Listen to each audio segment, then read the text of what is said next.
자, 그 다음에 나오는 게 구원의 투구를 써야 된다. 이렇게 이제 돼 있어요. 구원의 투구.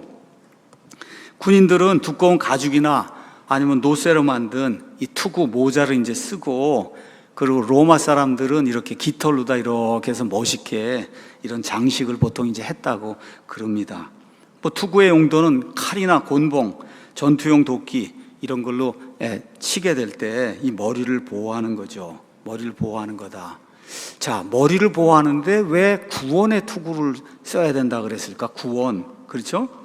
자, 구원에 대한 여러 가지가 있지만 사도 바울의 데살로니가 전서 5장 8절 가서 보시면, 그러나 낮에 속한 우리는 정신을 차려 믿음과 사랑의 흉갑을 입고 구원의 소망을 투구로 쓰자.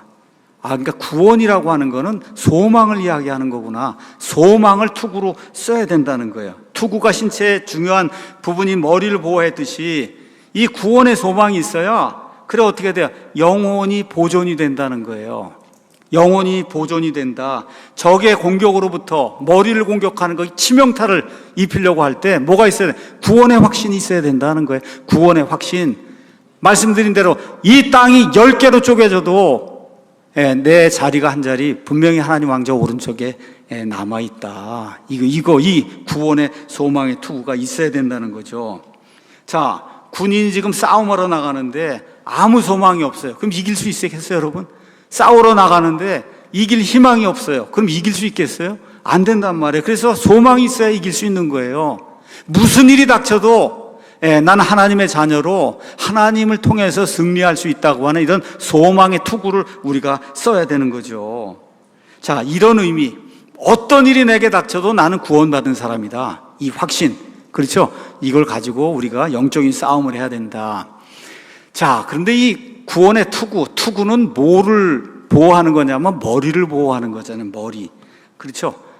성화 과정을 통해서 머릿속에서 많은 생각들이 나오게 돼 있어요.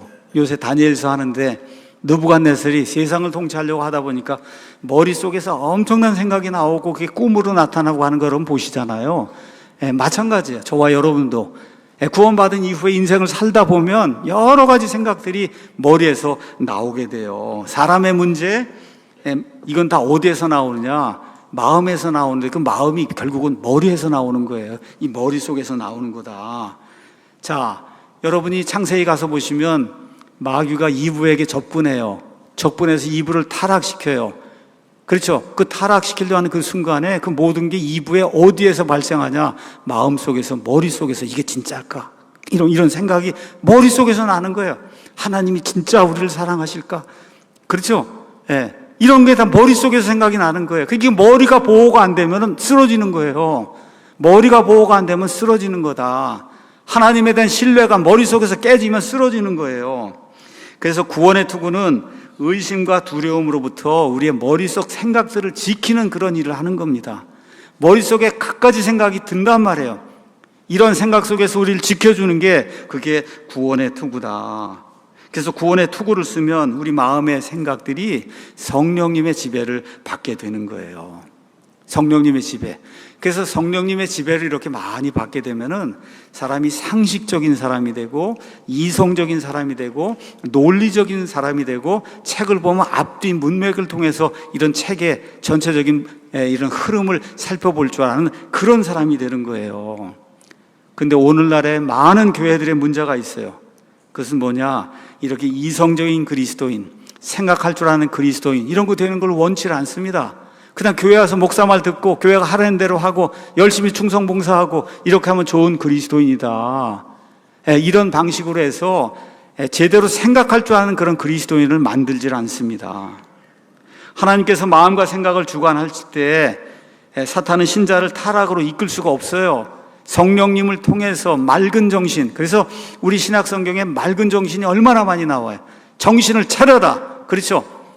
깨어 있으라. 지금 얘기하는 거예요. 너희 대적 마귀가 울부짖는 사자같이 너희를 대적하려 집어삼키려고 돌아다니니까, 그래서 머리를 잘 써야 되는 거예요. 예수님 믿는 사람들은 옳고 그른 거 판단하고.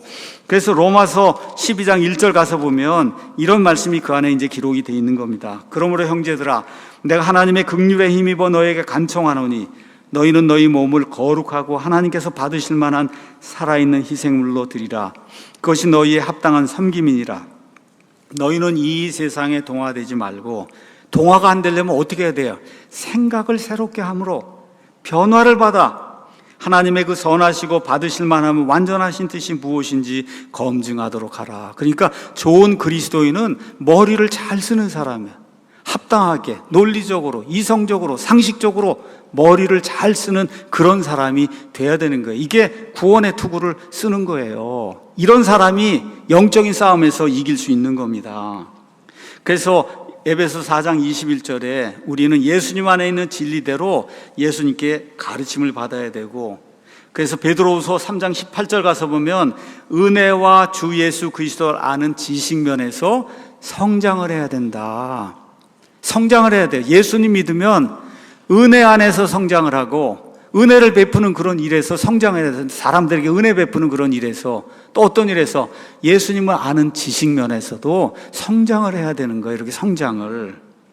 제가 이 말씀을 준비하면서 여러 사람들이 주석을 봤는데, 그 중에 이제 위얼스 목사님이 써놓은 그 주석에 이 위얼스 목사님의 증언이 있어서 제가 그걸 여러분에게 좀 소개하려고 합니다.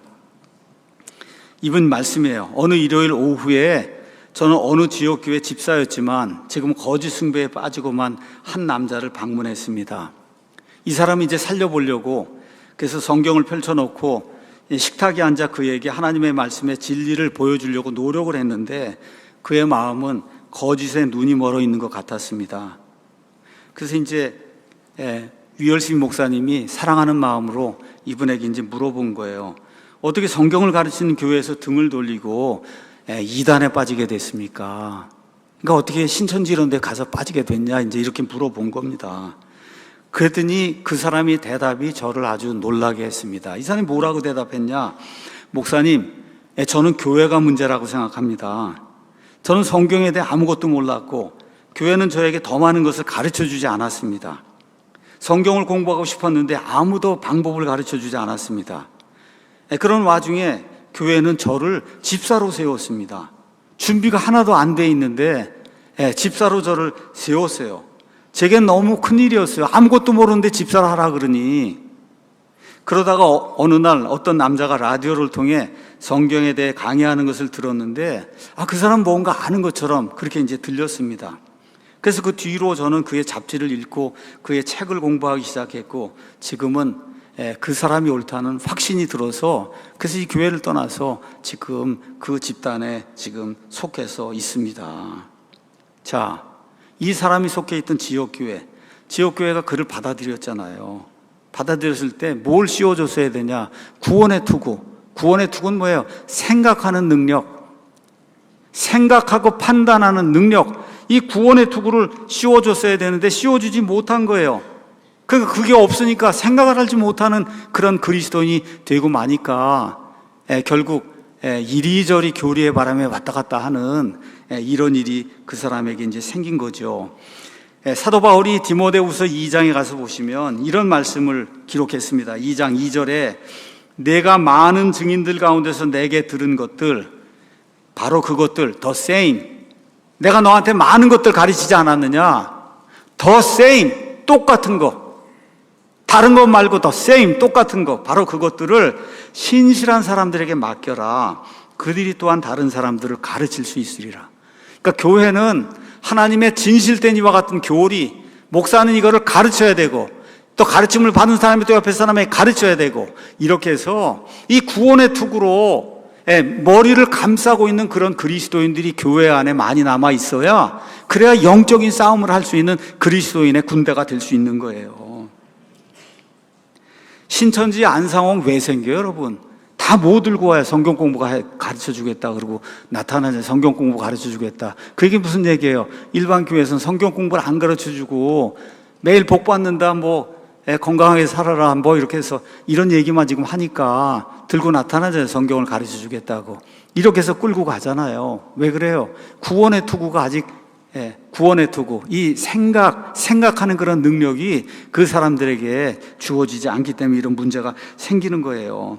교회가 성경을 가르치지 않습니다. 생각하는 그리스도인, 그렇죠? 구원의 투구로 머리를 보호할 수 있는 그런 그리스도인을 만들지 못하고 있어요. 일만 시켜요. 노래만 시켜요. 큐티만 시켜요. 신사도처럼 뒤로 쓰러지는 것만 시키고 이렇게 이제 하니까 어떻게 돼요? 설 수 없는, 악한 날에 버티고 설 수 없는 그런, 그것도 그리스도인이라고 이야기해야 되나? 그건 모르겠네. 하여튼 그런 사람들을 양산해 내고 있는 거예요. 그래서 올바른 교리를 통해 마음과 생각이 바뀌어야 돼요. 구원의 투구를 써야 돼요.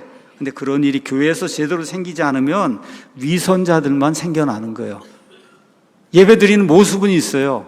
헌금해요. 주일 성수해요. 그렇죠? 무언가 맡아서 일을 하는데 실제로 가서 들여다보면 뭐가 없어요.